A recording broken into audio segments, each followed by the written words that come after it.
Qu'as-tu fait de tes racines? On ne vit pas sans racines. Jusqu'au jour où, peut-être, on comprend que l'amour est racine. Mais l'amour est aussi avenir. Alors, quel avenir sans ces racines? Que dire? Que pense? Que ressent notre âme? Prisonnière de l'ego, elle souffre, car l'ego détruit l'amour. Et détruire l'amour, c'est briser le lien. Se couper de ses racines, c'est détruire la vie. C'est créer le vide. Alors, la vie s'en va. Le feu s'éteint. L'amour n'est plus que cendres, et le vent les disperse.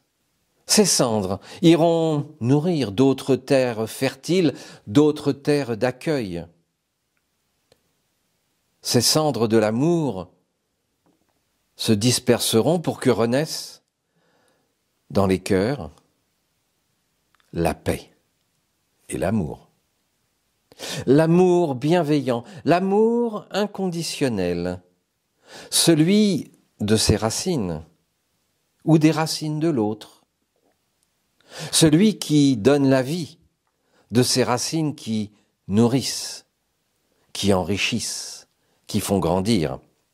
Car renier ses racines, c'est renier l'amour. Alors cet amour, il meurt à petit feu. Il disparaît. Et l'arbre de vie meurt sans fruit. Alors l'ego monstrueux croit avoir gagné. Il n'a fait que détruire l'amour, au détriment de l'âme. L'ego va fabriquer des excuses, et couper ses racines, c'est mourir à petit feu. En se racontant l'histoire qui nourrit notre ego, pour qu'il prenne et surtout pour qu'il garde le pouvoir. C'est difficile lorsque l'ego a pris le pouvoir. Lorsque l'ego domine le cœur et l'âme, lorsque l'orgueil de l'ego t'interdit de communiquer avec ton âme, t'interdit d'ouvrir ton cœur à l'amour. Mais ceci, c'est juste se condamner, car je te le dis, toute vie a des racines.